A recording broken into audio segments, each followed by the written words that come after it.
Good evening, guys. Well, the latest update on the Jon Gruden situation as of right now, per Gary Furman over at CANESport.com. What he's reporting as of 6 o'clock this evening is as follows, and take it for what it's worth. The negative vibe, this is from Furman, I quote, the negative vibes coming from people associated with Gruden or reportedly have talked to Gruden are founded on concerns over Miami's level of budget for the football program. We don't believe that Kirby or Gruden have met face to face yet, and maybe things change if and when that happens, which could occur as early as tomorrow night when Gruden returns back to home to Tampa from Arizona. Here's my take on that. I think Furman said it on Sid's show today. I think this is going to get very interesting. You read all the reports.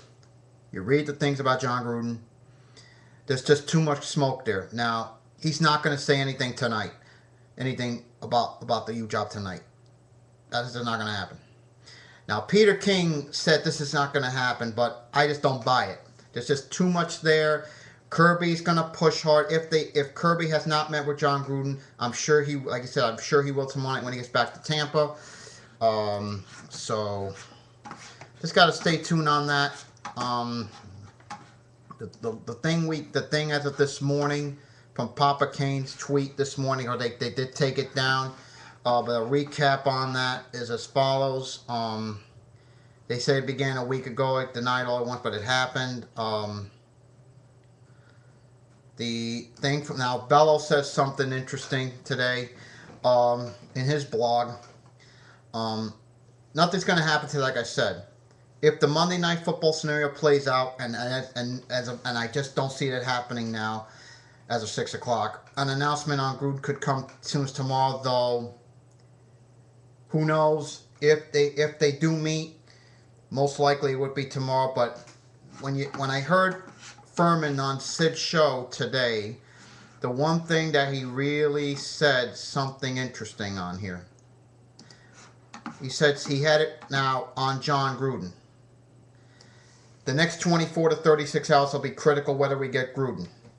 If we do not, if that passes and nothing happens on Gruden, my guess is we're gonna move on to Edsel, Mullen, and others like Patterson. Like Joe Shad just said I'd say about 45 minutes ago.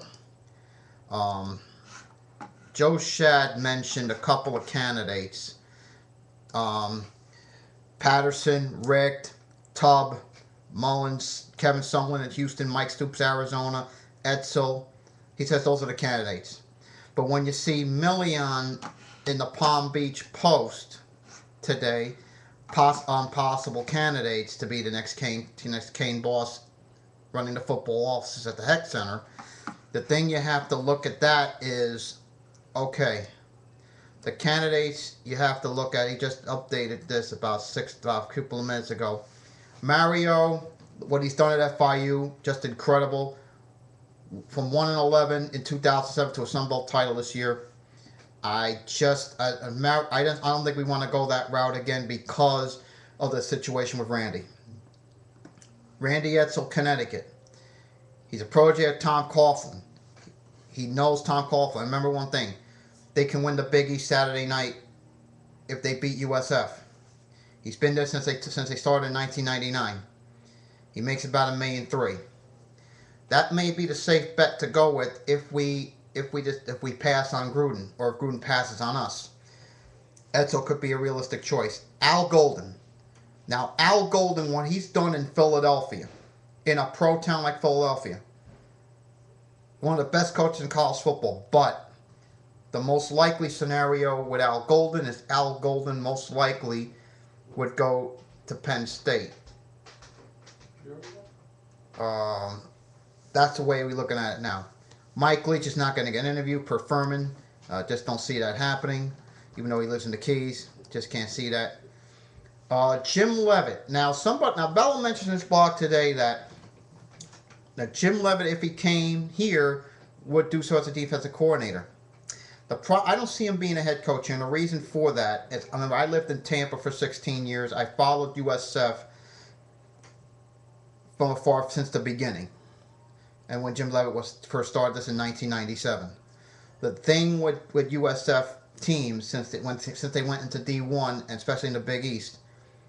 Very strong starters, but terrible finishers. So just can't see Jim Leavitt there. Gary Patterson. Now with Gary Patterson, he comes recommended by Jimmy Johnson. But with them going to the Big East officially this morning, starting in 12 and 13, I just don't see I don't see Patterson leaving Dallas-Fort Worth, especially now going into the Big East. Now Mark Richt, he says no to the job, of course, but let's put it this way. He makes more than $3 million in Athens. I just don't see Mark Richt leaving Athens to come here. Greg Schiano. Now the thing with Schiano, he did this once back in 2006. I know I was at the Rutgers-Syracuse game that day, and the thing I looked and I saw a lot, and at the time the talk was very hot for Schiano at that time to leave New Jersey, but I could tell you for a fact he's just not going to leave Jersey. He wasn't going to leave Jersey then. He's not leaving Jersey now. I don't. And besides, a lot of Rutgers fans up here want Greg Schiano out. They want Greg Schiano out. They're starting to get fed up with the excuses, the losing. In fact, this is the first year in 5 years they're not going to a bowl game. So, Greg Schiano, don't see that happening. Don't see him leaving Jersey. He may reconsider, but according to Millian, I just don't see it. Mark Stoops. His connection with Hokut, of course, is with Bob Stoops, his brother. And Hokut was the associate AD at OU for 6 years. But we need experience. We need a big splash this time. So as good as wanting to bring Mark Stoops home, I just don't know. I just don't see it happening. Now, Mark Trutzman in Canada. He just won a second Grey Cup last night, beating Saskatchewan in the Grey Cup Championship. He tutored Bernie Kosar back in '83, and he was the quarterbacks coach. He was the quarterbacks coach at that time. He's a graduate of their law school over there. The thing with Mark Trutzman, do you want to take a chance on a guy who hasn't been a college coach, but he's won 2 Grey Cups? Could his style, he'd have to adapt to the U.S. style from the Canadian League to the U.S. college football. So that would be a test. But I don't know, that would be a real long shot. Now Tubb. Now this is interesting that Millian says in his article this morning. If Shannon was out a year ago, that would be 2009. Tubb might be the coach today. Remember, he was here when Dennis was under Dennis, but he was 5-7 his first year. I don't know. Do I want to bring Tubb? Here? I don't know. I don't think I want to do that. Not with the spread offense that Tubb has. Now, Brent Venables. A lot of people said he was the leading candidate, according to the website Sports by Brooks.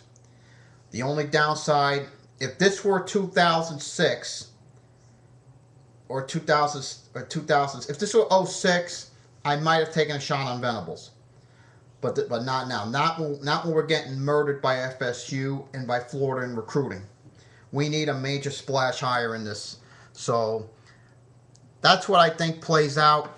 Shad mentions Kevin Sumlin at Houston, but the way I look at it with Kevin Sumlin is I don't know if he wants to leave Houston for a big market like Coral Gables. His teams have done well, but don't know about that.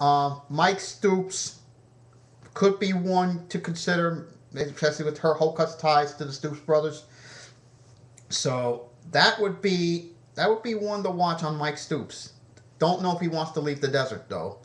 So that's where we stand as of today with the situation with Jon Gruden and other coaches out there for the UM job. So see you all tomorrow, and as always, go Canes.